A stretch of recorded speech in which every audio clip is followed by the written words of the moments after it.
Usually it takes like 30 seconds. Yeah.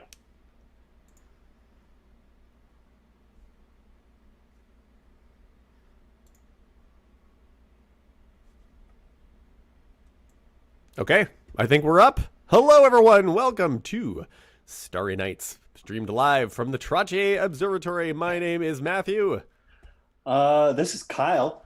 and we are also joined in the chat this evening by Abby, Indira, Karambir, and then I saw also Jennifer Kirky and Lee from Rask in there as well.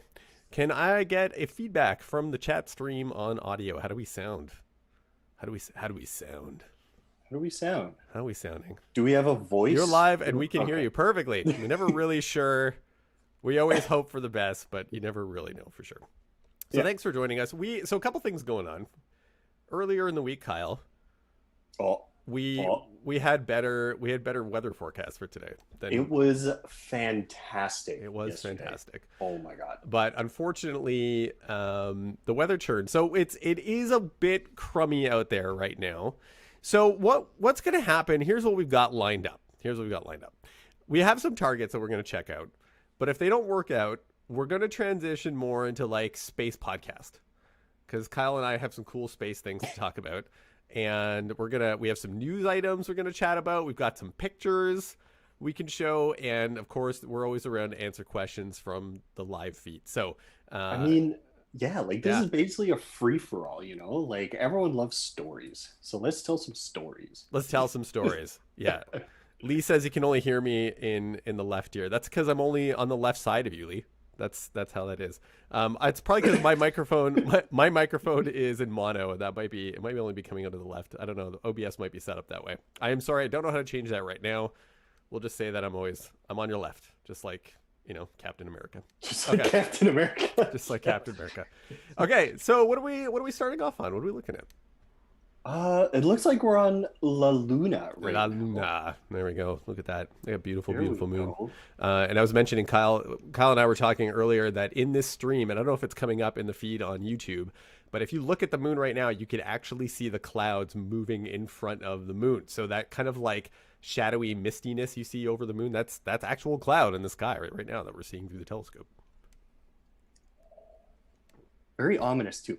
But okay, what do we got? So the moon, our next door neighbor, there's so much happening with the moon right now.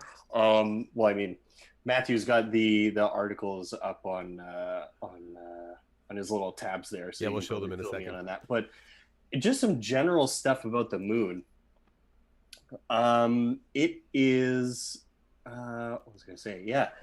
Quarter the size of the Earth, just some general information. I'll just talk quarter of the size of the Earth, and kind of the very popular theory about where the Earth came from, actually the most accepted theory of where the moon came from, was that it was actually a part of the Earth, like about 4.5 billion years ago.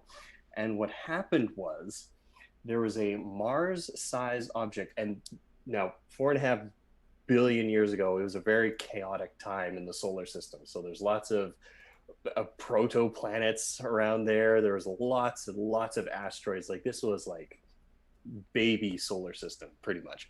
So what happened was a Mars-sized planetoid was on its way to impact the Earth. And in fact, it did, and collided with the Earth in this maelstrom of fire and plasma. And what happened was it hit at such an angle that it stripped off like what was it, like 12 or 20% of the Earth's surface at that time. And that debris formed a ring system around the Earth. And over the course of probably what was it, like 50 or 100 years, actually, like pretty soon, that ring of material collected into a great big ball, and that's what we see as the moon now. And the really strong evidence for this is that material that was brought back from the moon was tested and compared to dirt on the moon and dirt on Earth, and they found that it was actually very, very similar material, almost exactly the same. So how might this come about? Well, maybe something really big impacted the Earth, and a big chunk of it just came off and formed the moon. Yeah, and So computer models and simulations of this show that had Theia, Theia, yes. Theia, the planet that had smacked us to form the moon, were it was basically a glancing blow. Had it not been a glancing blow and more of a direct on impact, we would not be here having this planetarium show right now, because there would be no planet Earth. Basically, they would have been destroyed, which is astonishing to think about. These things that happen in order for us, and it also solves a giant mystery, because I don't think people recognize just like how big the moon really is compared to the Earth. It's almost like a binary planet system, because there are other moons in the solar system that are as large as our moon, but they are the moons of the giant planets, of gas giant planets that have gravity capable of capturing an object that large. And our Earth just doesn't have that much gravity. So that's why there's part of the mystery as to why we had a moon that was so big. And it's because, as Kyle was explaining, it came from us. Now, if you happen to be a visitor at the H.R. McMillan Space Center anytime in the near future, one of the cool things about H.R. Mac is that in its gallery space, it has an actual piece of the moon. So there is a moon rock in it. It's one of only 5 that's accessible to the public anywhere in the world. So if you have a chance, make sure to always go by and check it out. And once COVID restrictions are relaxed, in addition to seeing it, you'll be able to touch it. You can actually touch a real moon rock, really? Which is pretty cool. Yeah, think about that. Really? It was brought back on Apollo 17. Oh, that's awesome. Yeah. Oh my God, first in line. There you go. All right. What else can we talk about? Oh yeah, so craters and stuff. So when we look at the moon, it's just awash with craters. And the reason for this is because it doesn't have an atmosphere or water. Because if we have those things, and if we didn't have those things, we would be as speckled as the moon. But really interesting about crater anatomy is you can actually tell how old a crater is based on the sharpness of the edges. And this is true for any kind of craters, even like craters on Mars or Pluto, I guess, as well. We're now finding. But anyway, but you see some of there's a few craters. Some of them are really big. Some of them, especially in the center there, have really soft edges. So that means they're very, very old. But there's like a couple very small ones that you can see are really sharp. And those are the more recent craters on the moon. And even some of them have a little central peak in the middle. And a really funny thing about that is those are only made if craters are about, I think, or rather, I'll rephrase that. Craters that are about maybe, I think, 80 kilometers in diameter will have that central peak. And that means that the impactor hit with such force that it liquefied the meteor vaporized, but it liquefied the surrounding rock to act like a liquid. So kind of like when there's a drop of water that hits the surface of a lake or something, and you'll see that it dips and then rises, and there's a little central peak that rises in the center of that little drop. The same principles are happening here. Since the rock is turning into a liquid, it does that little dripping effect, but hardens before it settles back down into a flat surface. So it's kind of cool. Some of those craters, I think, in the picture have some of those little peaks in there. If you hear some meowing, is that a furry visitor you have? That is a furry visitor. They always know. They always know when there's a stream or Zoom call or something. Exactly. Oh, but she left though, so oh well. But anyway, yes. So little peaks in there means very big craters and awesome. Very big impactors. So yeah, and I think one of the more famous impact craters is Tycho, which I don't think we can see right Yeah, now. we're looking at it a little bit earlier. If I bring up Sky, Tycho's sort of down here, there? and I think it's lost in the shadow of the moon right now. Oh, but dang. we could Can try we to see get some down of the there and see what happens. Yeah, can we see some of the ejecta? From Yes, the let's they're navigate down farther on the moon here. There we go.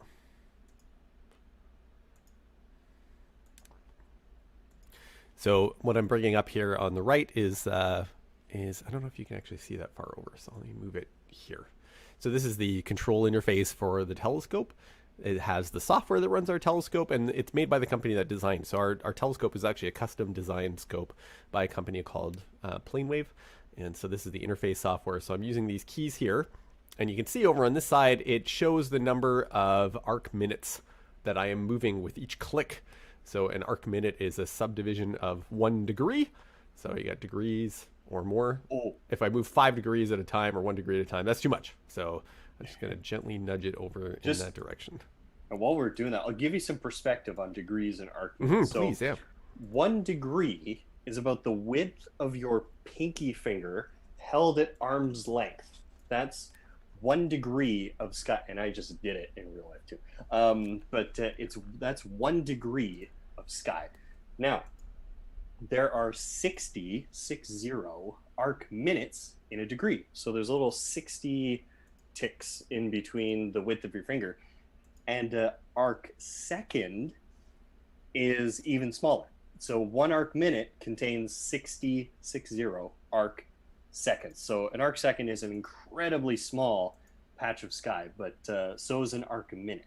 Moving about 10 arc minutes, that's about a sixth of your pinky width. So not very much. Cool. Not very much. Small amount. Yeah, small amount. And to give you an idea, so putting that in perspective, I'll open this up for 1 sec. There's our mount tracking quality. So this actually shows our mount as it is controlling the telescope. And I think this bouncing, if I remember correctly, this is within 1.5 of an arc second, right? Arc, I think it is, yeah. So it's a very tiny amount of bouncing. There's actually in 360 degree rotation of our telescope is 16 million position sensors. So that gives you an idea of just how accurately it can move around. Now, Kyle, you're talking about ejecta. We can see a little bit of the rays kind of emanating out from the terminator here right now. So you got these lines that are kind of radiating outwards. So what is that? What's going on here? What is that? Yeah, so those little white streaks down there, ejecta. So when a meteor or an impactor hits the surface of anything, what will happen is you'll just get this big splay of material that goes in all directions. And actually, you can do some pretty interesting science on the ejecta of material. That's one thing that a few I don't recall the missions exactly, but sometimes an orbiter or a probe, when it's orbiting an asteroid, like I think what was it? Osiris? Osiris, yeah. Osiris. Well, it actually picked up material and is now on the way back to Earth. But there's a few times where it'll have lasers on it that will shoot at the rock. And what'll happen is you'll get all this dust in the air, and you can do some really cool spectroscopy and chemistry with all that dust that's spewing around in the air. In fact, Perseverance does this almost every day. So doing all this fun stuff with dust. But ejecta, you can also get an idea of how fast something was coming in. So if you think of it, how like say a car comes screeching to a halt, right? The length of the skid marks can tell you a little bit about how fast that car is moving. Same thing with ejecta. So, well, just looking at a glance, I can't tell you how fast this thing that made Tycho Crater was coming in, but you can see the ejecta with your naked eye when looking at the moon, and it extends like a really good portion of the surface of the moon. So this thing was screaming into the surface of the moon. Right, so, yeah. And there's nothing to really slow fast. it down, right? Because there's no atmosphere. So that this is just raw space into the surface of your celestial body. Yeah. Oh, geez, like it's crazy. About the moon. Oh, go ahead, Kyle. Oh, well, I was gonna say. So we're on the Terminator right now. Mm-hmm. I'll just do a quick little aside. Just still on the topic of craters. So you see, there's a thing called the Terminator, which is the division. Move up there a little bit more, so you can see. Oh, there you go. Yeah. There we go. So weird, yeah. Okay, So you see that division between the daytime and the nighttime side. Or if we were on Earth, it would be sunset, essentially. Hmm. But anyway, that is called the terminator. And you can tell a lot more definition from the craters, as opposed to things that are on, or craters that are close to the bottom of the image there, where the sunlight is almost like pretty close to on top of the crater. You don't see a lot of definition. But when it's on an angle like this, you can see the sharp edges of the craters, the softer rounded edges of the craters, or even the sharp or central peaks. Rather, there's actually a pretty good looking peak at the very center of the of this image here. There's a crater there with a good peak. But anyway, that's the Terminator, and that really helps with giving us some information on how big these things are too. Anyway, Awesome. so yes, your thing. Yeah, I was going to say. So I don't know if anyone's heard this, but we're making serious efforts now to return to the moon. So we haven't been back to the moon in a really, really long time. It's been over 50 years now, and so a new mission has been talked about or has been announced. It's called Artemis. Artemis is, if you know your Greek mythology, is the sister to Apollo, who was an archer. I think Apollo was selected as the name for the first one because we were being shot farther than we had ever gone before. So Artemis is Apollo's sister, and we have a new mission to return to the moon, and there's a couple ways they're hoping to do that. First of all, there's going to be people involved, but we're also thinking about building a station at the moon, so we call it Gateway Station. Canada is involved in some of the construction of the planning, at least, of that station, possibly in building another arm. So Canadarm 3 has been proposed for a Gateway Station. If you know your Canadarms, the first one was on the space shuttle. Canadarm 2 is on the International Space Station, but we're thinking of building a third station now around the moon. And you can think of these stations almost as like subway stations or bus stops, right? So every time we build one of these out, we are able to make it like a stopping point as we go farther off into the solar system. It's a chance to refuel, reload, whatever. And then hopefully these Gateway in particular, the reason why it's called that is that we're hoping it will be a gateway literally to the rest of the solar system in places like Mars and so forth. But we're also thinking of constructing colonies or bases on the surface of the moon. Places you might do that if you're not right on the surface. Another possibility is there's a lot of underground lava tubes on the moon. So it could be possible that you just seal off the top of the lava tube and fill it with air. And then you have now an inhabitable tunnel under the surface of the moon. And there was a recent proposal done. I'm going to bring one up here. It's called Lunar Lantern. And it was created, or there was an international architectural conference. And a company called Icon that's based out of Texas showed a design for what they call the Lunar Lantern. So actual 3D printed structure that would be created on the surface of the moon for people to live in, and takes into account things that we have to think about even here. We're thinking about it in Vancouver, things like earthquakes. So there are quakes on the moon. They are fairly limited because there's no tectonic activity on the moon. So it tends to be limited to things like large asteroid impacts and that kind of thing. But something we have to think about. So this is happening. People are starting to companies are taking this seriously, are starting to create architectural plans and designs for what it would be like to live on the moon, which is pretty amazing. This is so cool. We're living in the future. This is awesome. Yeah, the future is now. Future is now. And then cool thing that happened with the moon recently. What happened with the moon last week, Kyle? Last week, it looks like there was some spooky stuff going on last week. It was the midnight sun was last week, or a solar eclipse. Look at that. Yeah. Look at that. Here's this picture. This credit for this photo goes to Jenna Hines, who's the outreach coordinator for RASC Canada. And so she took this picture. This is the moon literally moving in front of the sun, with the CN Tower in the foreground. So this image was taken in Toronto, and just an amazing photo. So this is an annular solar eclipse. Kyle, what's the difference? What's the difference between a total solar eclipse and an annular solar eclipse? Okay, yeah. So, well, I mean, I guess 3, quote unquote, because there's a partial solar eclipse. Yeah. Anyway, partial means it's only partially covered. But a total solar eclipse is when the moon completely covers the sun. And this is like, one of the great times where you can see the corona and the Yeah, the corona of the sun, all those fancy little streaks. You can see lots of stars in like at noon or I know, broad it's daylight. All amazing. Yeah. stuff. It's really weird. But an annular eclipse is when the moon is a little bit farther in its orbit, and so there's a very small sliver of sun going around the edge of the moon.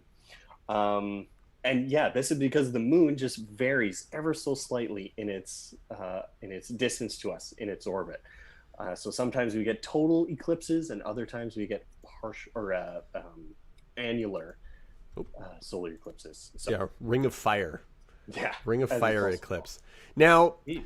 people ask me a lot when I'm talking about space. They always ask my thoughts on aliens and whether or not I think aliens have come to Earth. And I'll tell them, well, we have no evidence of that. However, I will say this. If there were aliens coming to Earth, I think they would be as tourists to see total solar eclipses, because we just happen to have this weird freak of nature where our moon, although it's thousands of times smaller than the sun, happens to be hundreds of times closer, and we're at this one point of history where those two objects just happen to be the same size in the sky. And that is really, really strange. So it might be one of the few places in the galaxy that happens. So if you were an alien tourist, maybe that's why you're coming to Earth. Check out an eclipse. You know, we think it's so common because we see them, quote unquote, all the time, like every 2 years or something. But we see them all the time. But then you think about like that is the perfect ratio of distance from the moon and the angular size to the angular size of the sun and how far away it is. Like it's super incredible. Yeah, to think that, and then that hasn't happened for the entire history of our world either, because as was mentioned in the chat feed, the moon hasn't always been the same distance from the Earth. So in the past, it would have been closer. So when it eclipsed the sun, it would have eclipsed the sun, but you wouldn't have the corona of the sun shining from around the outside of the moon like you do during a total eclipse now. So, and then there will be a point in the future as the moon is receding from us at about 3 centimeters a year, where total eclipses won't happen anymore at all. So we just happen to be around in this one time of history where we can see this incredible phenomenon. Let me tell you, if you've never seen a total solar eclipse before, you have to go. It's an incredible thing. And again, it might be one of the rarest things that happens in our neck of the galaxy. So check it out. I think the next one passes through Montreal, so you don't even have to leave Canada. I think so. I think Jennifer Kirky was on top of that in the chat feed. Nice. April 2024. Nice. Is the next one. So Nice. it's coming up. Plan your trip. Yeah. I think the last one that I saw, the closest to totality, was back in 2017. I think the one that was through Oregon. I was at Science World when this was happening, and it got cold. Like it got noticeably colder, and it was freaky because it got just a little bit darker. Oh my god! It was I was down in Oregon for the last one, and so we were in the totality, like in the shadow, and 600,000 people showed up for it. Yeah, and so we were in this giant field, and it was incredible because behind us, about 6 kilometers behind us, was like a mountain range. And some astronomers that had done the math that were beside us, they had their telescope set up, and I had my telescope set up, and I had a camera and a solar filter and everything. And they said, hey, just before totality, look behind you, because the shadow of the moon will hit that mountain range first and then come toward us. And sure enough, like just like seconds before totality, when we looked behind us, it was like an entire mountain range just vanished, like into darkness. It was the weirdest thing. Oh. And then just as those last vestiges of sunlight are squeezing around the sun, they are twinkling, just like the twinkling of stars. The light hits the atmosphere and is distorted by the atmosphere. But because they're the brightest points of light, it's like all the light around you is twinkling, and it looks like everything is underwater, like shadows are dancing all over the place. And then you get finally the darkness, and then 600,000 people like screaming their faces off seeing the celestial event. And I found it, I've talked about it, kind of lived with space stuff my whole life, but it was one of those times where like space seemed all of a sudden like really like intimidating. You know what I mean? Yeah. Like it was just like, wow, like we live in space. And our sun is not like that orange thing we draw with crayons and like sunglasses on it. It's like a star. It was intense. Earth is a spaceship. I know. Going through the cosmos. And I had one a thing moment. I have to. I had a moment there. Oh my It was god! amazing. Of epiphany. It was great. Mm. The other thing I want to say is how far we have come from like knowledge is power. Hundreds of years ago, this was an event to be feared. Yes. Like solar eclipses, and Yeah. now with human nature and being curious and doing all of that good stuff, we have found out that this is a completely natural phenomenon and should be enjoyed. And even then, it was still intimidating. You feel like knowing what it was, you know. So I can imagine if you were, if you were an ancient civilization that didn't know what was going on, and all of a sudden the sun just disappeared one day. Oh my goodness! You can understand why that was so scary for people. Yeah, apocalyptic. Yeah. So, do you think should we try to see some stars? Let's see some stars. All Let's right. move on. Let's see if we can see any stars. Here we go. So I think first on our list is Accured. Is that right? Is that what we're doing? I think so. Okay. Accured. It's one of my favorite binary star systems, and I think for the last couple shows we haven't been able to see it. So let's see if I can find it. Where is it on our sky? There we go. Opposite, other direction. Let's see if it works. So we're looking north on this one, and north hasn't always been super kind to us lately at the observatory, but let's see what happens. This is one of those stars. I mean, it should be all right. Should be all right. Yeah, but we'll see. This is one of those few times where the telescope and the dome decide to rotate in opposite directions and meet on the other side. So yeah, if it's one of your first times tuning in, this is the software that we use to guide our telescope. It's called the Sky. Makes sense. That's what it is. The Sky X, yeah. X. Professional edition. Anyways, but what you're looking at here, the one thing that we're following, this kind of like area of darker contrast, is the dome. So this is the dome opening in our dome at the Trottier Observatory. This is where the telescope is pointing, and so we have to wait for the two to align with one another, and that's when we know that we're looking out of the hole in the dome to actually see the sky. And the survey says, I think we have to take image, or is it continuous? It's continuous. I'll boost the exposure a bit and see if we get anything. Accurate is pretty faint. Whoa. Let's see.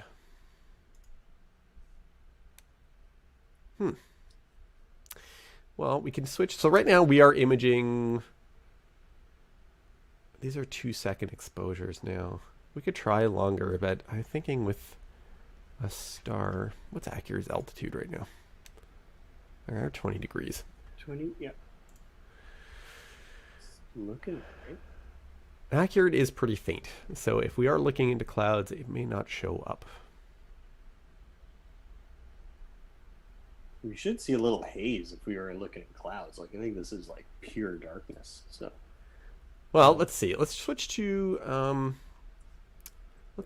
exposure mode. I'll actually do an exposure and see if we can come up with anything.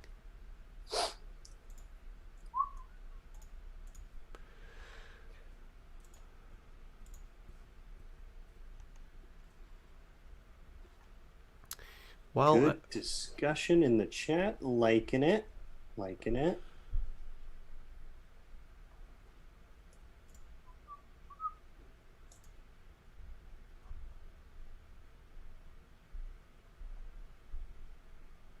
Oh. Yeah, Mexico, Texas, Maine, Montreal, New Brunswick. Whoa, that's really bright. Cool. That's awesome. Oh, that's white. That's white. All right, let's reset all our stuff. All our stuff, and try again.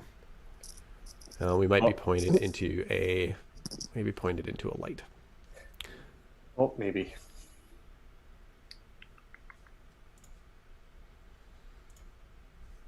Okay.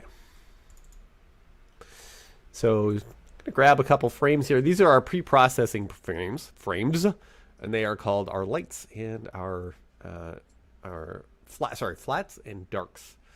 And so a dark frame basically maps out on the camera everything that is noise in your sensor, or like dead pixels and stuff. And the flat maps out where in the image we might have dust, like dust bunnies and things like that. So it kind of flattens out the way that the light is falling through the camera. So it's kind of a quick way to subtract from the image all the stuff that's not what you actually want to be looking at and clean it out. But I have a feeling that we might be actually staring into a building. A building? I think or a tree, because we should probably see some sky. Yeah. So we might be a little bit low. The buildings are pretty high on the north side of the observatory, so we might be too low to see accurate right now. So maybe we'll jump off to something else. I know, you know what, probably a good bet, Kyle, because you had talked about the star earlier, and I know we're kind of getting out of our order, but maybe we should just go to Vega. Let's go to Vega. Let's go to Vega. Because Vega, probably a good bet, we'll be able to see Vega, because Vega's almost straight up. And here's a little good segue story, I think, as we're going to Vega. So, you know, we're really thankful to be living in this time in the universe's history. We can see a solar eclipse as so common. That's probably nowhere else in the galaxy. But also, we're living in this wonderful time of star formation as well. Like, in terms of the time scale of the universe, like we are pretty we're living that's a Vega. We're living so pretty recently after the fiery creation of the Big Bang, but the universe will actually spend like 90% of its life in this perpetual darkness when all of the when dark energy rips the universe apart, that all that's left is just black holes and stray particles of protons and hydrogen. That's so bleak, Kyle. That's so bleak. I know, it's so bleak. It's so bleak, but also it gives, you know, I feel like it gives me perspective on the time that we're living in right now. And I think a golden age. Cherish. It's kind of a golden age. Exactly. Of star formation and stuff. The golden age of star. Like it. Okay, what do we got? So Vega is looking good. Looking good. Okay. So we can see it, so that's good. So we'll do while you're talking about it, I'll change. So this is more of a live feed to the star right now, but I'll do an exposure afterwards, because you get those nice diffraction spikes off of it and stuff, so we'll get kind of a cooler photo. But why don't you tell us a little bit about Vega? Vega. Well, Vega's about 25 light years away, and it's, as you can see, it's a white star, and so that means it's very, very hot. It has a surface temperature of around 9,000 degrees Kelvin, whereas our sun is about 5,000 degrees. So very, very hot. But cool thing is about this one, and I'll start with a science fact first, and then I'll move to science facts. Fiction. Science facts first, just spitting facts. So, but first I'll talk a little bit about physics. So one common thing in physics is when objects are spinning, when they're losing its spin, at least on the Earth's surface, they'll begin to wobble, right? And then they'll start to do little circles in the air before it collapses over. Things that are spinning have this, and this thing is called precession. Earth has a precession since it is spinning, and this precession period, and what this means is, like, the North Pole or the northern star is Polaris. That is where the axis of Earth's spin is oriented towards. And if you look at pictures of star trails, you'll see little like circles that get bigger and bigger as it goes away. Polaris barely has a star trail because it's the North Star. Anyway, that is where we are currently pointed towards, the axis of spinning. Eventually, as the Earth precesses around, our axis of rotation is going to move, and eventually it will point at this star, Vega. Cool.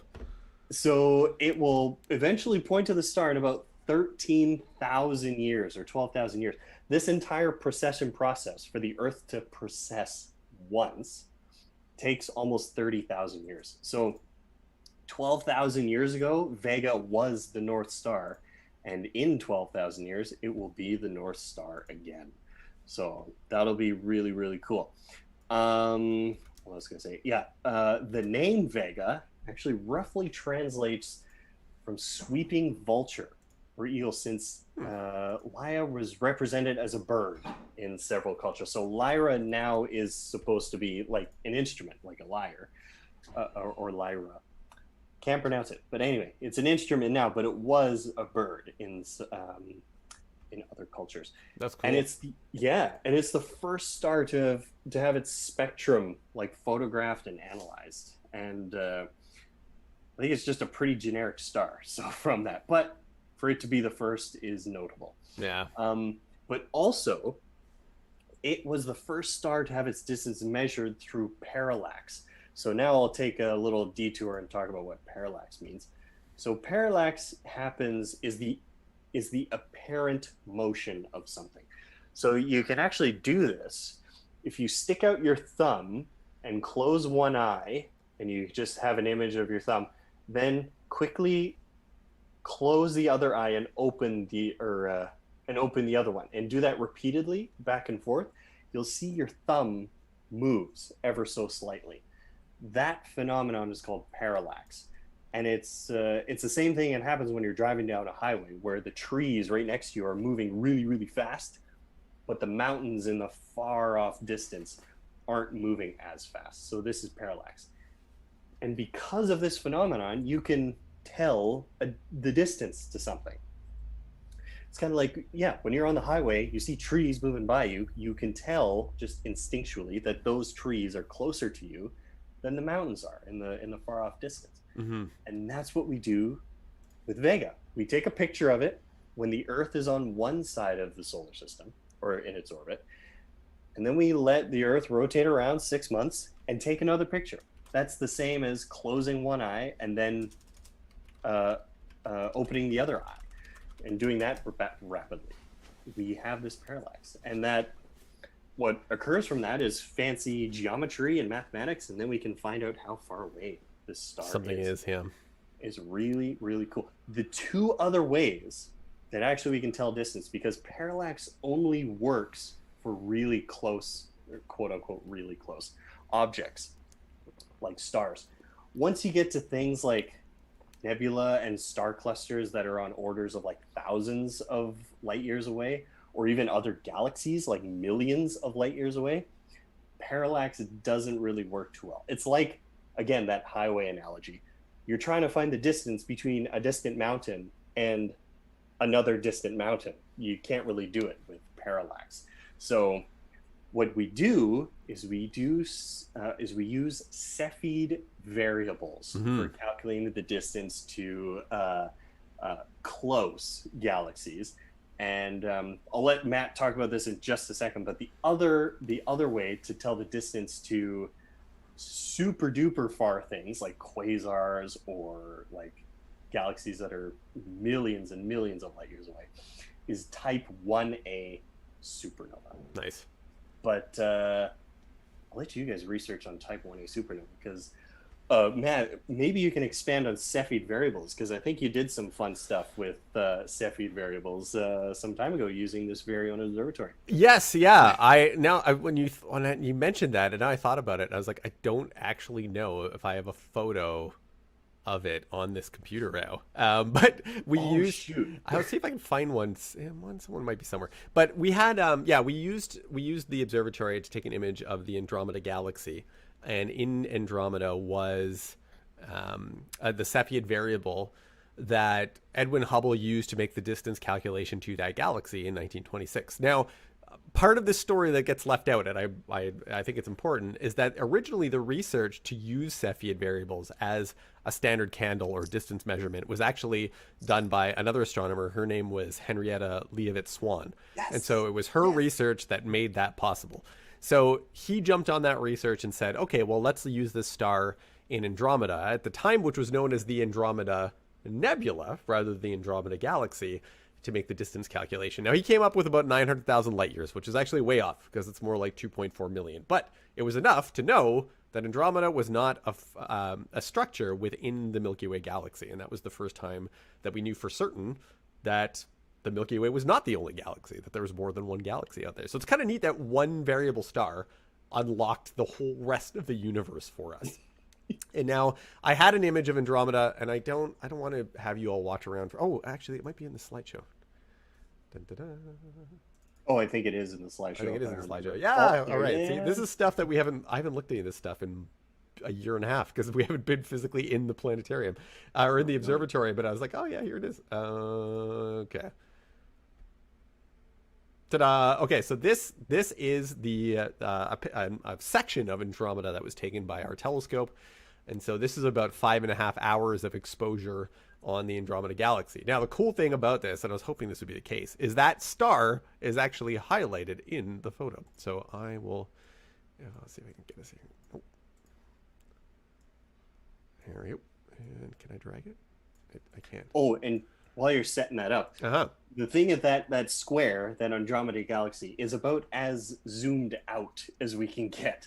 Yes. With that object, the galaxy is so close to us that we can't see the whole thing through our telescopes.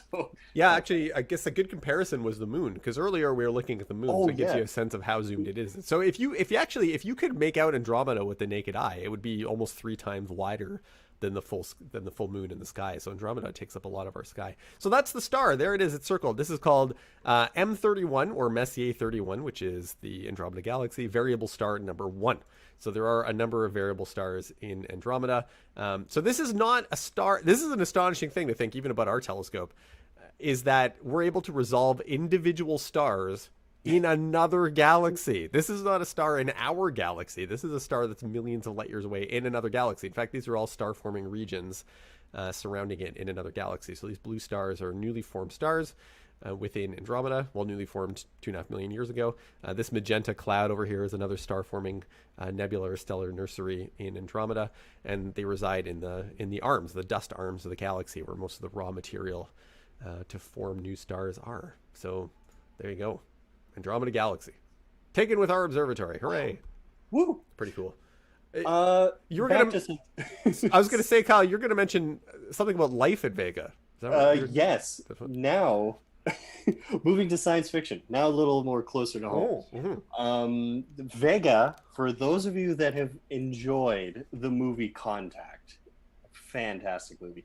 Vega was the source of the alien signal in that movie, and what they did was the aliens used prime numbers as like to send the signal to us, and that's kind of a good segue into if we are to look for, if we do, and I really hope we do in our lifetime. That's always my hope. To contact an alien civilization, the universal language is mathematics, essentially. Now, extraterrestrials may have different labels for different symbols, like they might have something different for addition or subtraction or division, all that kind of stuff. But the fact that we can communicate numbers or communicate sentience and intelligence by using numbers and math is something incredible that crosses cultures in the galaxy, if there are any in the galaxy. It's so fantastic. And because I told you that I had a thing that happened to me today that translates to this story. Yeah. And so here's what it is. So today, in one of my other hats that I wear, I work for a local honey store called Main Street Honey Shop. There's 2 locations, one on Main Street, 4125 Main Street here in Vancouver, and then one in North Vancouver, located next to the Lonsdale Quay. But I got to go actually hang out with the hive today and like get honey out of it and stuff. And like I had like the full on like the bee suit, looks almost like a spacesuit but not quite. And and I even got stung once, so I got the full experience. But the reason why I bring this up is that if we do say speak with another civilization in the language of mathematics, one of the ways that we've actually kind of already done that is decoding bee language. And because that's one of the things that we've done. So the person who decoded bee dancing, or we call it the waggle dance, which actually is based on mathematics and angles and stuff, their name was Carl von Frisch. And they studied the dance of bees, which determined the direction of the bee relative to the hive versus the angle of the sun. So when the sun's position changes during the day, the bee's dance changes during the day.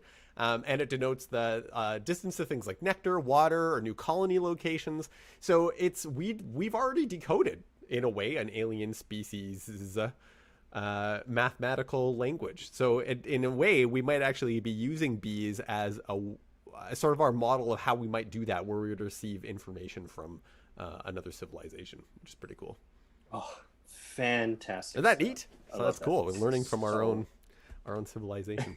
One more thing on this, I thought I'd bring up Vega. One of the things that inspired the story of Contact in Vega was it was one of the first stars that we used spectroscopy to determine that it had a dusty disk orbiting that star. That could be indicative of planets. We're not sure if this one actually is a protoplanetary disk. It looks like more of a debris disk around it, which is actually similar to a story that came out recently around Betelgeuse. And so if anyone's aware, Betelgeuse is more of a wintertime star. And so it's well, from our vantage point, it's the left shoulder of the constellation of Orion the Hunter. It's relative to Orion, it's his right shoulder. But Betelgeuse is one of these red giants, red supergiants in our night sky. It's an enormous star.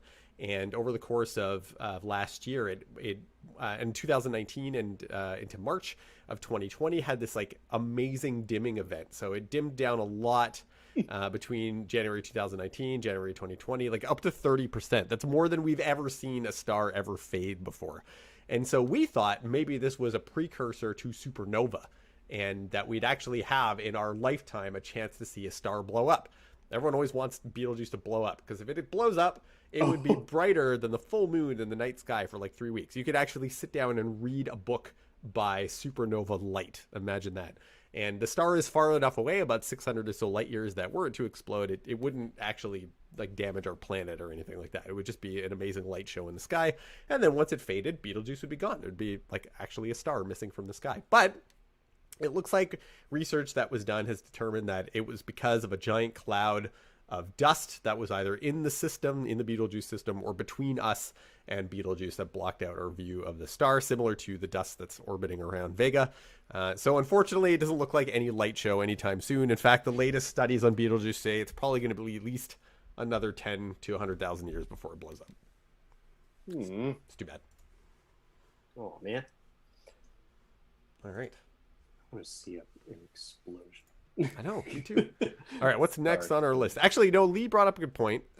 He said we're in the sky close to the Ring Nebula right now, and since this part of the sky looks clear, we could try to do Ring Nebula. Let's do it, by all means. Let's do it.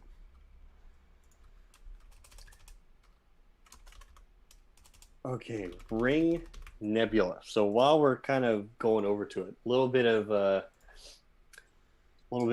backstory here. So Ring Nebula, in fact, planetary nebula in general, because that's what the Ring Nebula is one of the finals, or is actually the final stage in a star's life that's like our sun.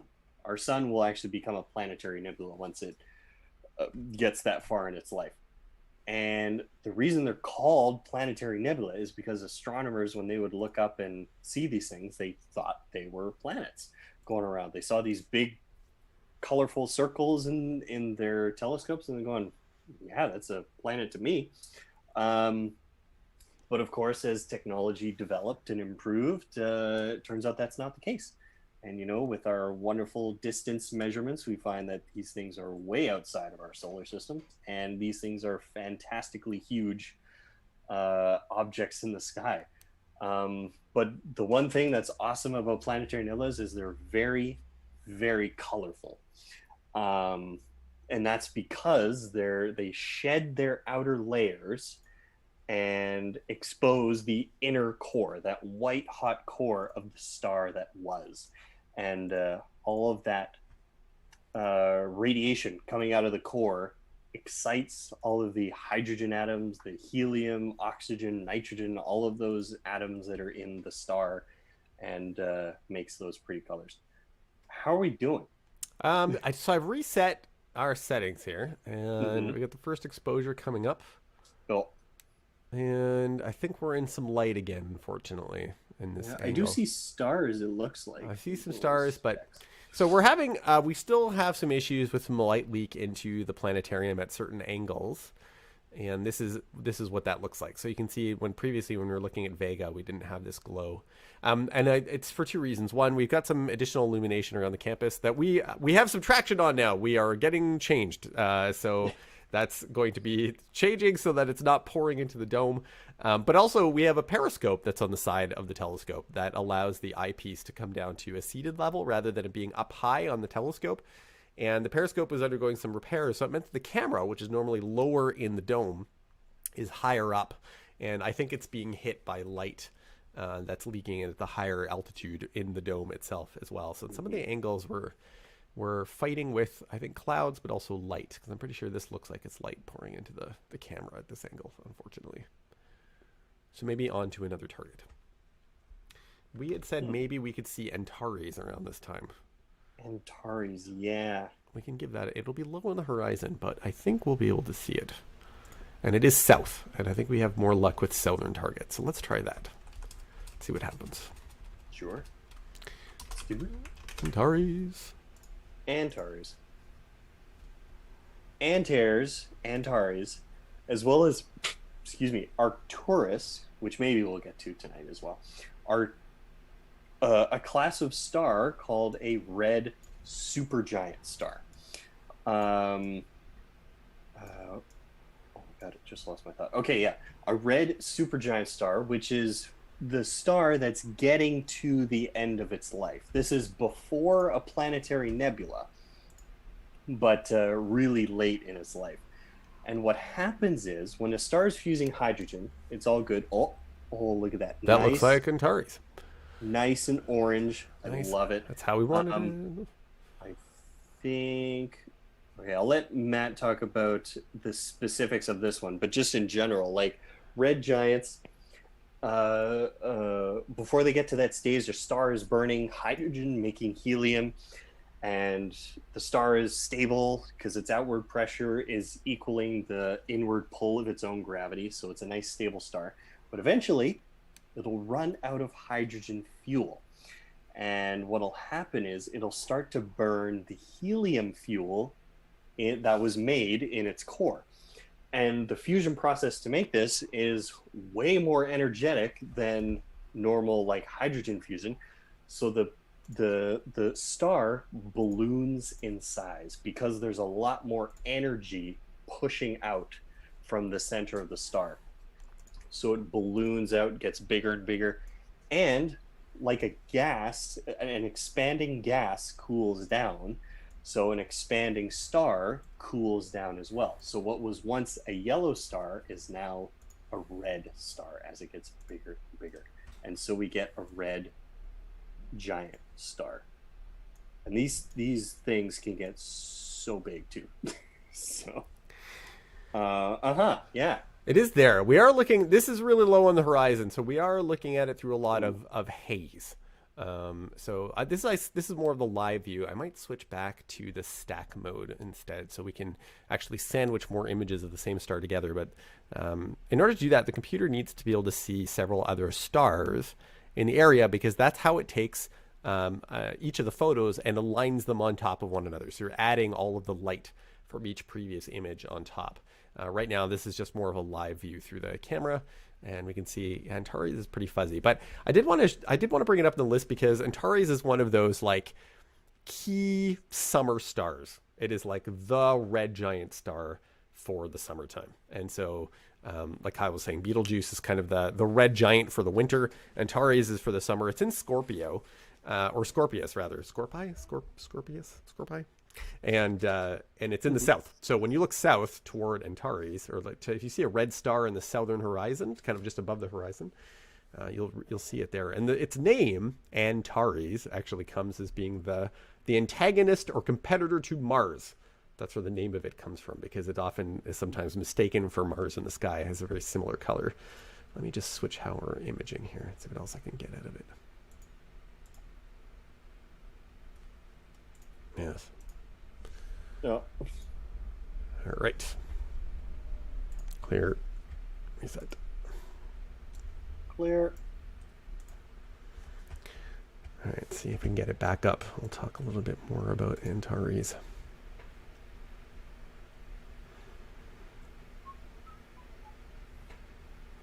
Just looking at there it is. Chat. Oh, hello, Kaisha. Welcome to the stream. What else we got going here? Antares knows the heart of the Scorpio. How big can they get? Oh, big. Well, when the sun goes a red giant, yeah, like Abby said, they could reach the orbit of Jupiter or Saturn. And I think our sun will be about that big too. So these things are massive. Anyway, keep going.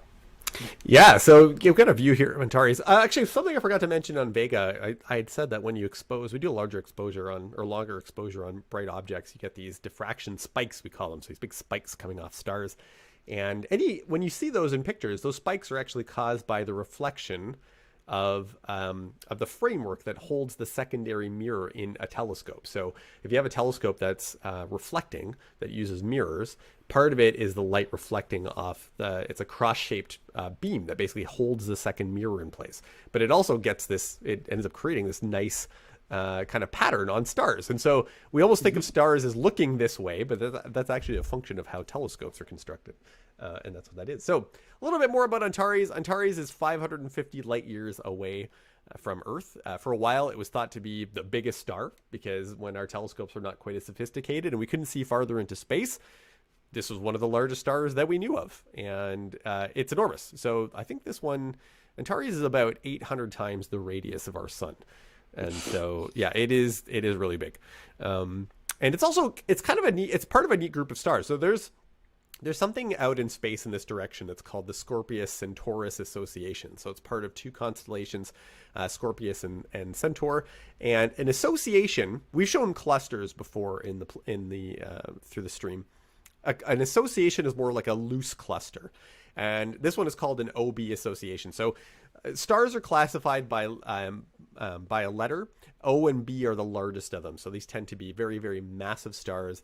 O and B are usually blue in color, though. So Antares is an evolved star, as Kyle was saying, that has now reached the end of its life. And it's actually not very old. So this whole association of stars is not much older than a few million years.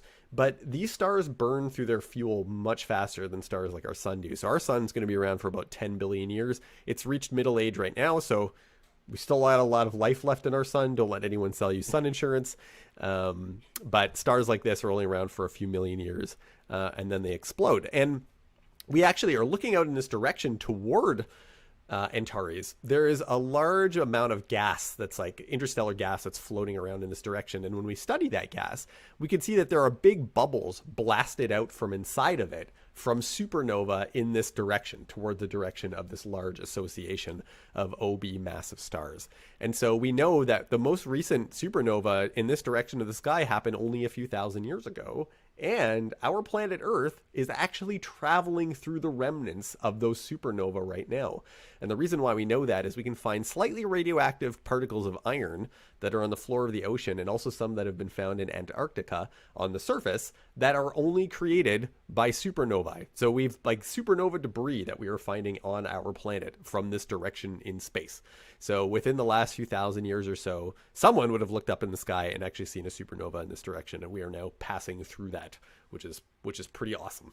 The sun right now, this star is 12,000 times the visual luminosity of our sun. So to your eyes, this star is actually 10,000 times brighter. It's also the only reason why we see red stars in the sky. So most stars in the Milky Way galaxy are in fact red stars, but they are red dwarf stars, and we can't see those with the naked eye. So if you do look up in the sky and see a red star, it is going to be a red giant or a red supergiant. And yeah, and if placed in our solar system, it would reach out to the orbit of Mars, which is pretty amazing.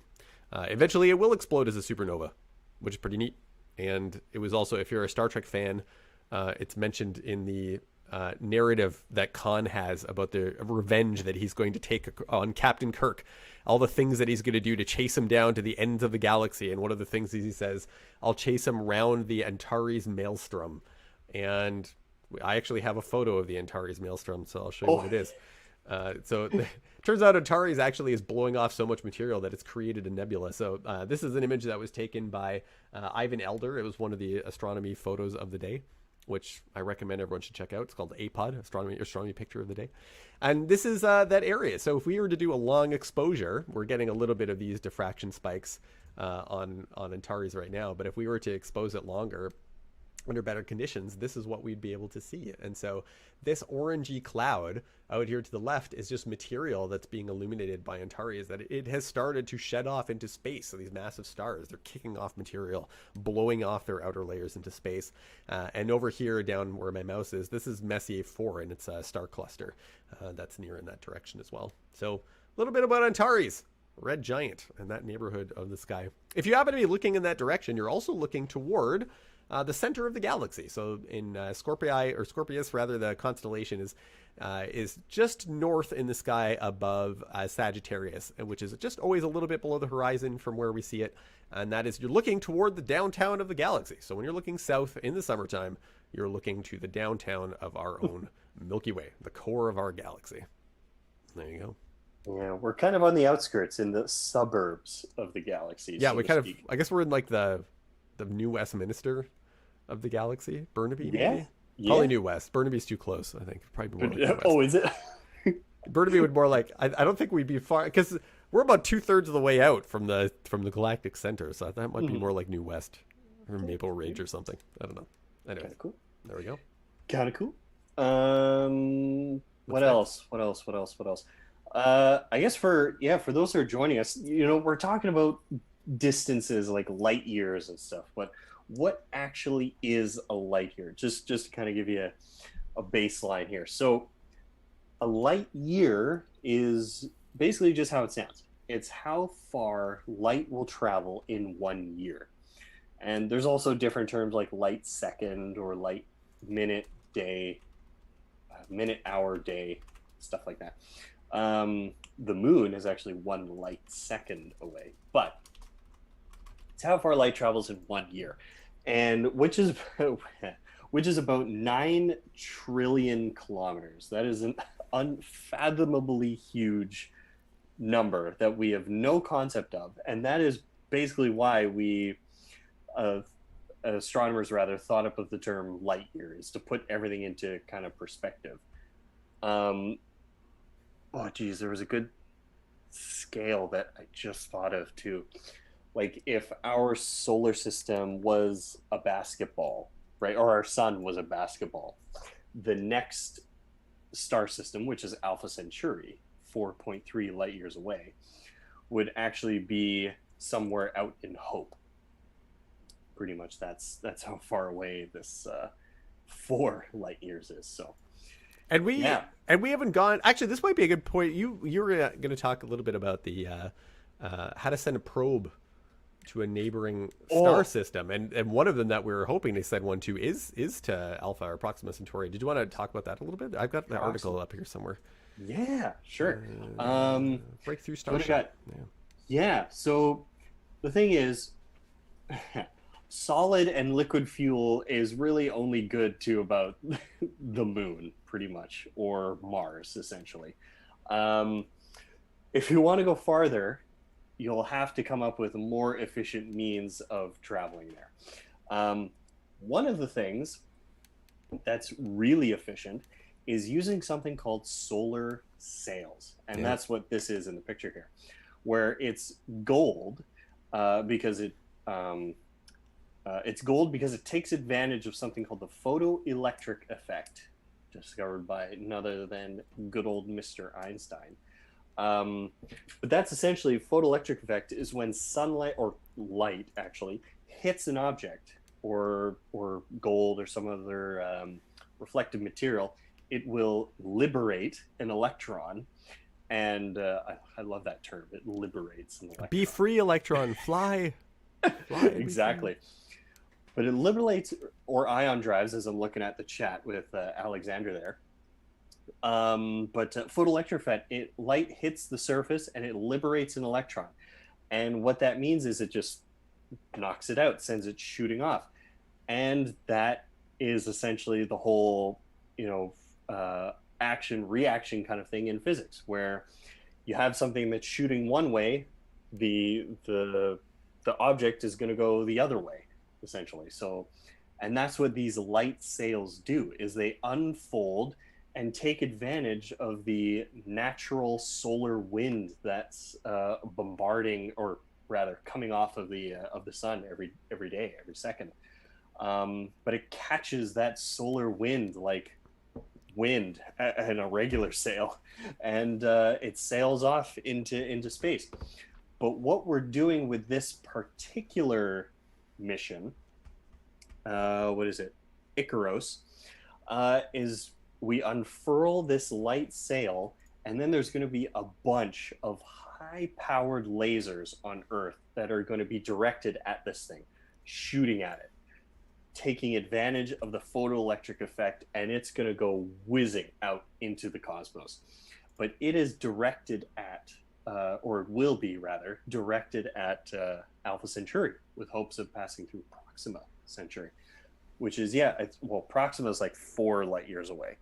But it's going to shoot out there. And what would take solid or liquid fuel engines several thousands of years to get there, this light sail will take around 20 or 30 years to get there. So like within a lifetime, like our lifetime, we could actually like experience this, which is amazing.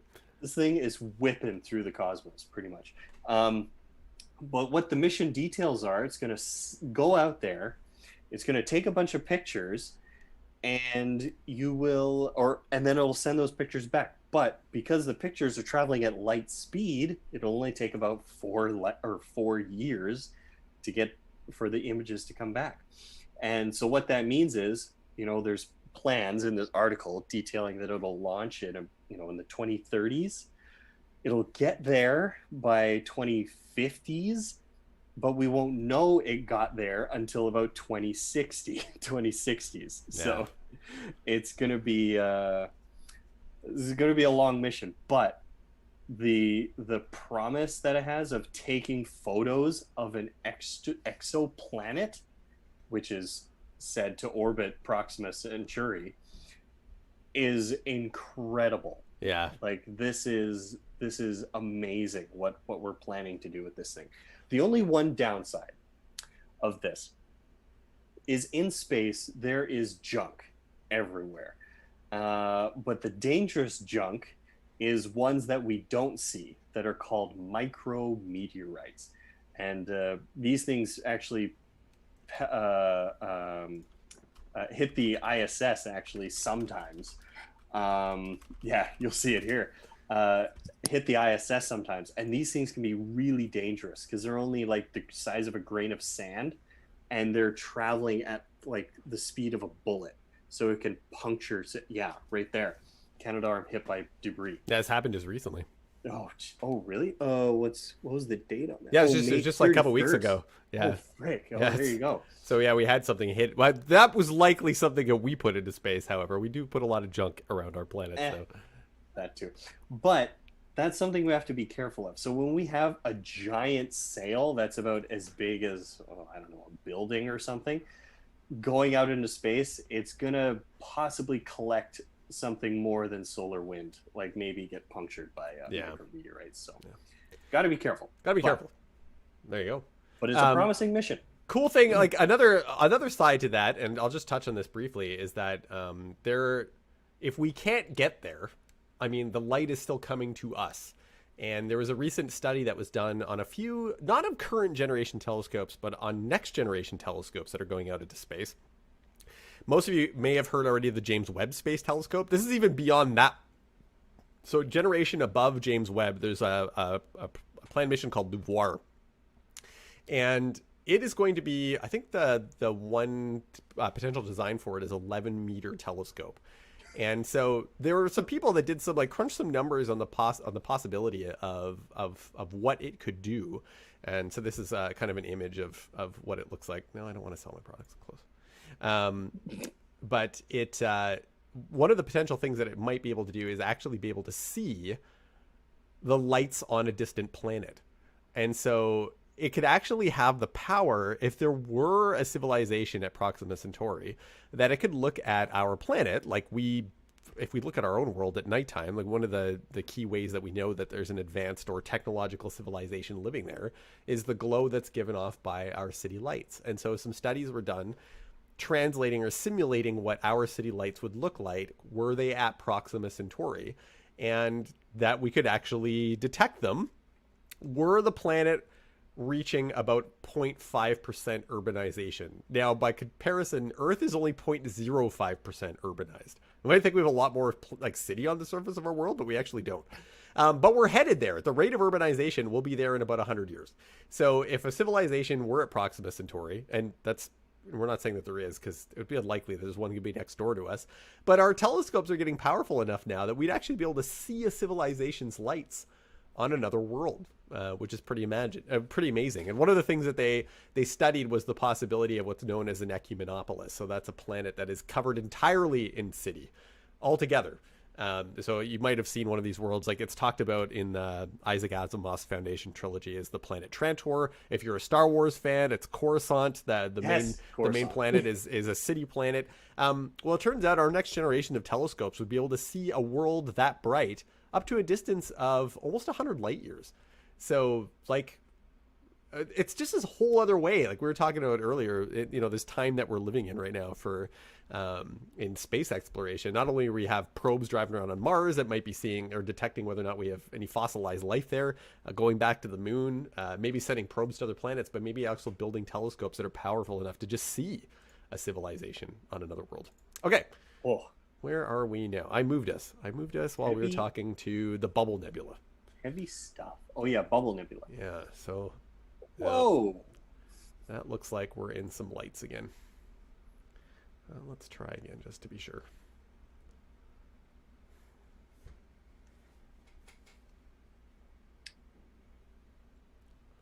Oof. Maybe even see a Dyson Sphere too. Yeah, that would kind of be the opposite. It would be, I guess, a light disappearing, right? So, that would be cool too. Yeah. So, what is a Dyson Sphere, Kyle? Tell us about that. Dyson Sphere. Okay. Well, first I'll tell you about the tiers of how technologically advanced a civilization needs to be. So there are these different tiers. Tier 1 civilization means you have taken advantage of all the energy available to your all of the available energy by your parent planet. So that would be wind energy, volcanic energy, hydro, all of that kind of stuff. Type 2 takes advantage of the energy output of their parent star. So, and that would require building something called a Dyson Sphere, which is basically this freakishly large structure that surrounds its parent star, essentially. And it's basically like solar panels, but that envelop the star, and that it will collect almost all of the energy from a star to power their future devices.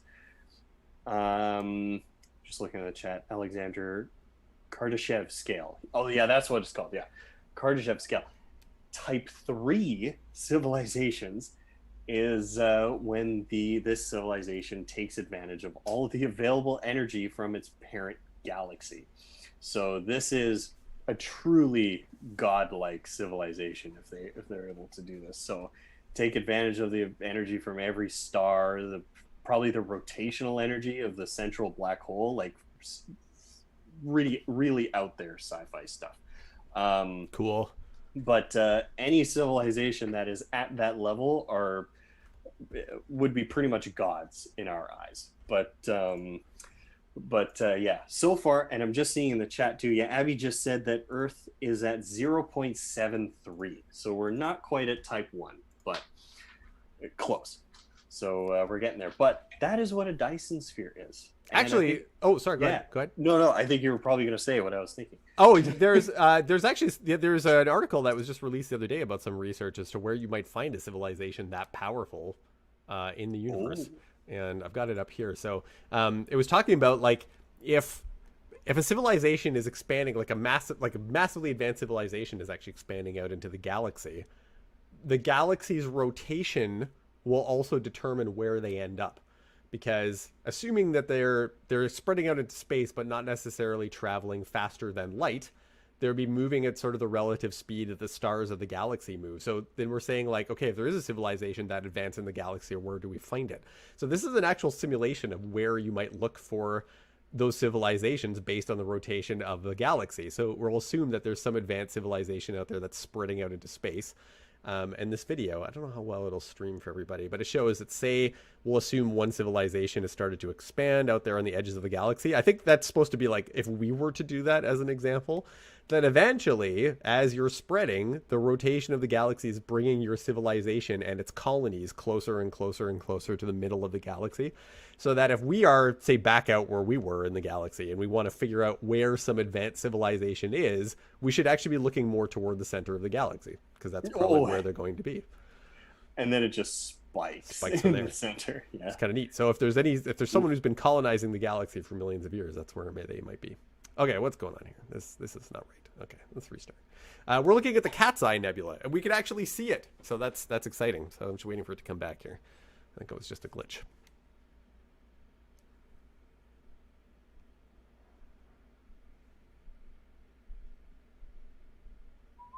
Oh, what is going on?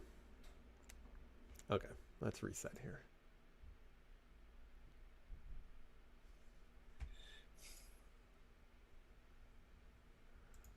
Dun-dun. It was there. Okay. dun, dun, dun, dun. Let's go back to bin. Dun, dun, dun. Let's do bin 1. If I've talked about bidding before, you might know this already, but if you see over on, I'll move this off to the left so you can see what I'm doing here for 1 second. So over here, there are these profiles that we're preloading to determine how we're going to be looking at objects.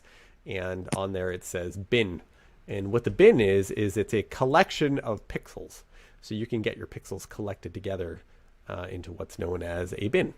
And if you want to do bin 1, that means you're shooting at the full resolution of the camera. But if you're shooting at one of the other bins, you're collecting groups of pixels together. And one of the advantages in doing that is that your image loses resolution, but you're adding the brightness of those pixels together. So if you're looking at a really faint object, then it becomes a bit brighter. So here we go. I think that's more what we were going for. Oh, is that the Cat's Eye? Mm-hmm. Oh my god. Okay. Let's see if I can get these images to stack. Stack. Actually, Oh, no. This is actually one of the first times that I'm seeing it.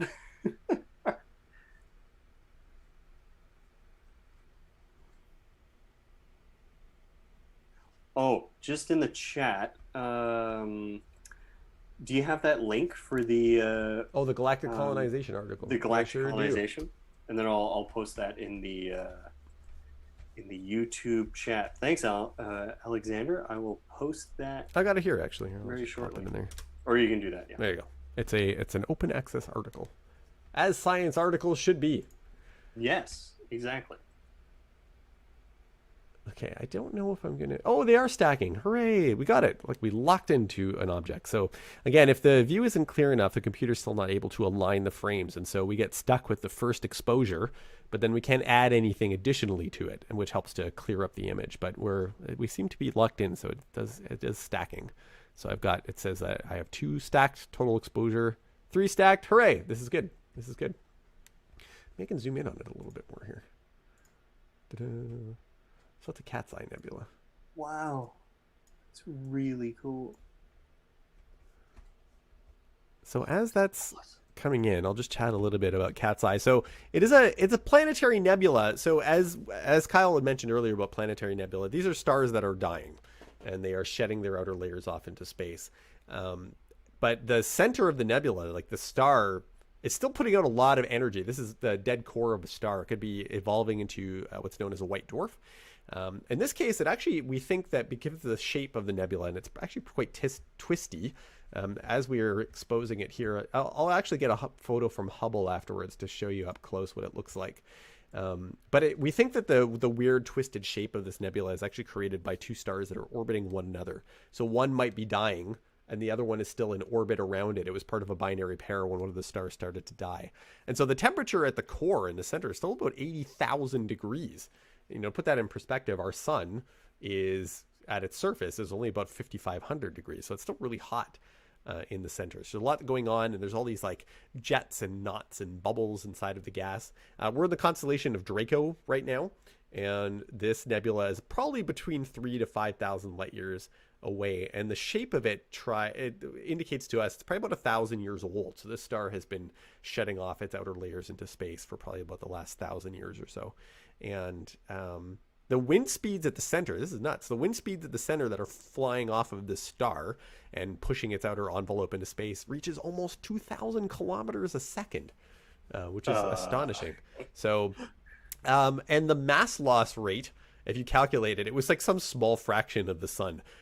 So that which doesn't seem as exciting until you realize how large and heavy the sun is. So it actually works out to about 20 trillion tons of material a second flying off into space on this one cloud. So that is a lot. There's a lot going on with this thing. Now, one cool thing about this nebula that I did not know, here, I'll show you where we're pointing at in the sky. We're doing research on targets and stuff. So, okay. But, okay, so here we are. We're looking at Draco. Ursa Minor is over here, and this is Polaris. So this is where our North Pole generally is pointed to on our planet. And so not far from there, we get over to Draco. Now, and the Cat's Eye Nebula. So one of the things about the Cat's Eye Nebula is it actually serves, it's close to, what would be considered Polaris, or the North Star, of the entire solar system. So if you aggregate where all the orbits of the planets are around the sun and kind of put them all together, they'd all average out so that the axis that's going through our solar system in the middle would point off to where the Cat's Eye Nebula is in the sky. So close to where Polaris, our North Pole, is in the sky, you find the Cat's Eye in Draco, and it's kind of the North Pole of our entire orbit of our whole solar system, which is pretty amazing. Ooh, that's kind of cool. That's kind of cool. I didn't know that. I was like, neat fact. I'm going to share this in the stream. So I don't know, maybe we can zoom in a wee bit more even on Cat's Eye. I don't know if we're going to get much more detail out of it though. I don't think so. It is very tiny. Oh, do you know what would be cool for a side-by-side comparison, like one on the internet, and then just like put it right beside this? See, because this is a really good photo. Oh, that's almost too much.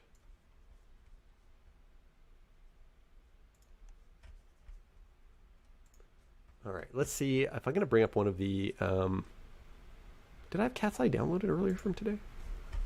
No, I didn't. Okay, let me find one, just to show everyone what the structure actually looks like. And again, remember, this is the image I'm going to bring up is from Hubble. That is why it is so zoomed in versus our telescope. Hubble costs a little bit more than our telescope. Just a little bit. Just a little bit. Dun, dun, dun.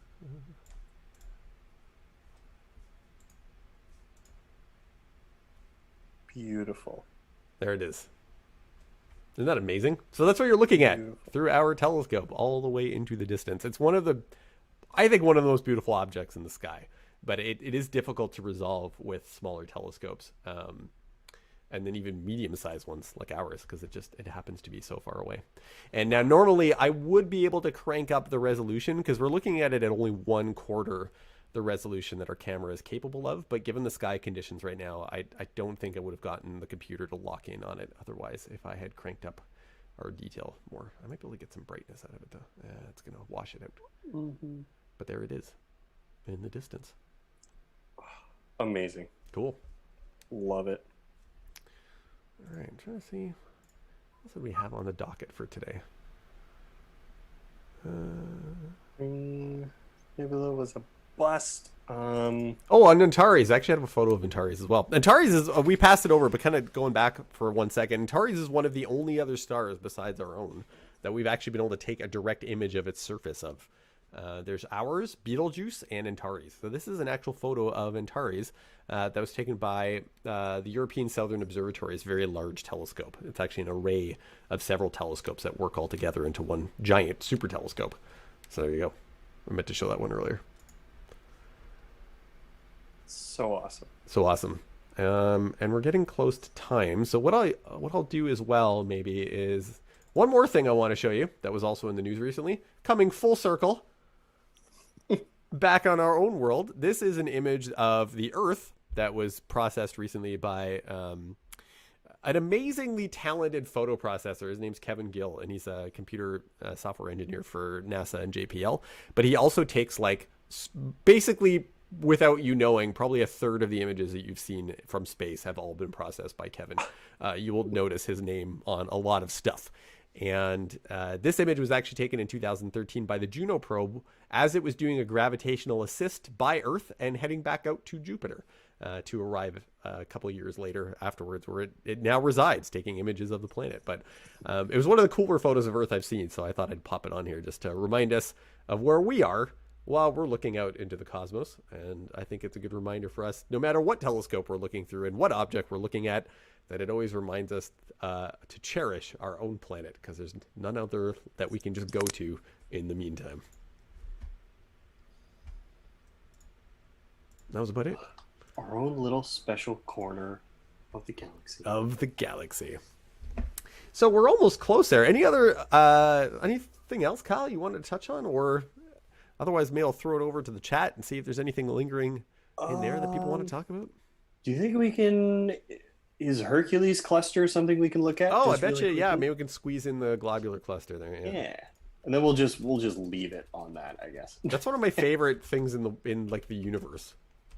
Oh, is I love star clusters. I think they're just astonishingly cool. They're so pretty. Let's see if we can get it to show up. Ta-da. All right, let's clear this. I'm gonna try bin one on this one. See what happens.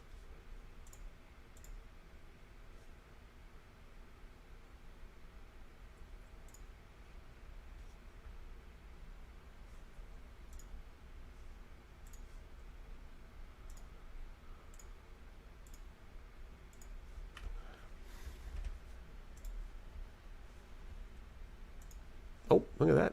Oh. That looks like a star cluster. Oh, that's a star cluster.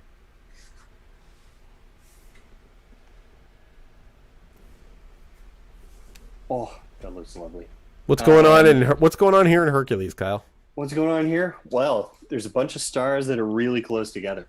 But yeah, so this is a globular cluster. So kind of in the, I guess, the life cycle of star clusters, there's something called an open cluster and then a globular cluster. So, and they're essentially two different times in a star cluster's life. So what'll happen is stars will start to gravitate towards each other ever so slightly, but then once the gravitational influence, the collective gravitational influence of those stars increases, they'll attract more stars to each other, and even more. Eventually you'll get a nice dense cluster like this, which is super, super pretty.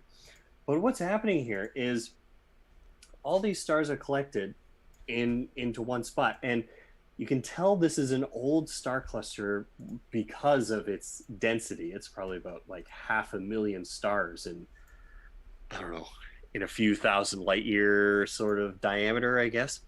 But you can also tell them because there's some red stars in here as well, which is indicative that it's an old cluster, because red stars take like red dwarfs or red giants. They're kind of they live for longer periods than like blue stars, for example, which really burn through their fuel super quick.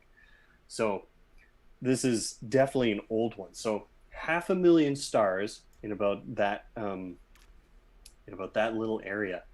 And one other cool thing about star clusters is, kind of as a thought experiment or a little imagination image, is if there was a planet that was orbiting one of those stars in that cluster, there would be no nighttime.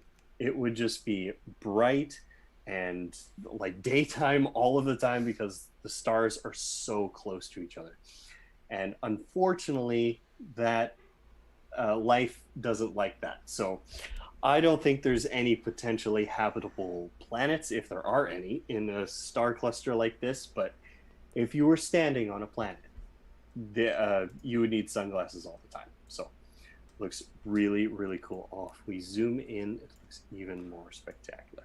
Cool to think about what it would look like. I mean, the sky there would be so astonishingly different than what we're used to, right? So we're talking like the density of stars is 100 times greater than in our region of the galaxy. Like even just thinking about it, you might not even be able to see any other object outside of that cluster because everything is just so bright. Yeah. That would be it. That would be everything you know about space might be limited to this one star cluster. I wonder how that would influence your civilization and like its growth and I don't know. It's just stuff to think about. That's fascinating. Oh, super cool. It's just like a way of existing in space that's just so different than what we know of. The largest star in the cluster is known as V1554, and I think it's here somewhere. It's located toward the outer sort of edge of the cluster, and so these clusters are very old. So globular clusters are billions and billions of years old, and we think that so we have clusters of stars that form in our own galaxy, as Kyle was saying. For a while, it was kind of a mystery as to why some of them are this massive, because there's over 100,000 or hundreds of thousands of stars in this cluster. But it looks like it happens when galaxies have gravitational interactions with one another or collide with each other. That you have these giant regions of stars that come to life as gas and raw material from both galaxies and mixed together. So it's possible that these are relics left over from when the Milky Way was coalescing with other smaller galaxies to form itself, because a cluster like this is about 11 billion years old. Now, cool thing is that we still find blue stars in them, which seem odd because you think that they would have all kind of extinguished themselves by now, especially if they're larger. But it turns out that clusters like this can create new stars by stars colliding with one another. So you'll have two stars that collide together, and they became like a new blue star. They're called blue stragglers, and they seem to exist independently or exclusively in clusters like this. And at first, everyone was like, well, where did they come from? Because why do we have these young-looking new stars inside of these giant old clusters that should have died by now? But it looks like the collision of stars, and this is one of the few places in space where that can happen because the density is so high, can actually form new stars, which is pretty cool. So blue stragglers inside of the galaxy, or inside of these star clusters. So there you go. Boom. Woof. Woof. Woof. So pretty. I'm glad thanks for reminding us to go to this, because I love star clusters. They're my favorite. If you get a chance to see them through a powerful enough telescope, you can actually resolve the individual stars even to the eye. Our scope does. And it looks like as returning to my earlier story today, it looks like a swarm of bees. Full circle. Full circle. Love it. See how we did that? That's great. Well, I wasn't sure we would be able to see anything tonight, so I'm glad that worked out. That's great. We really stole this one. Holy. Yeah, take that, clouds. Mm-hmm. Yeah. All right. So yeah, we've hit the end of our story. Any last burning questions about life, the universe, or anything out there from all of you out there in virtual space world? Hopefully, Kyle, it sounds like, given that things are starting to open up again, maybe we'll all be in person at the observatory again soon. That would be amazing. Please, I want to be in person. Oh yeah. My god. I don't know about you. I haven't physically been inside the dome in, I think, since February of 2020. Yeah. Yeah. Me neither. Like, it's gonna be so nice to be in the dome again. Yeah, and we are so, just to say this again, and I know we say it every week that we're on, but we really appreciate those of you who take your evenings to connect, even though you're at home and could be doing, watching Netflix or Disney Plus or whatever, and spend it with us. We really appreciate it, but we are excited by that. But there's nothing quite like being able to hang out with everyone in person and see the excitement of everyone looking through the telescope and being in line and waiting to see something neat. So I am looking forward to that again too. Yes. Thank you, everyone, so much for being here. Yeah, thanks. Okay, so we will, I think, sign off then for the evening. And thank you again to all of you who came in. Thanks for those of you who were moderating. So again, Abby, Indira, Karambir, and of course to Jennifer and Lee who are hanging out in there as well. Kyle, always good to hang out. Yes, always good to hang out. thank you for joining us on the Trottier Observatory podcast. Hope you enjoyed the show. Just looking at the chat, no other burning questions. Thank you. Yes, thank you, everyone. Fantastic show. And we'll see you next time. Keep an eye out for updates on the next show and weather depending. Keep looking up. Never stop exploring. Be good, curious people.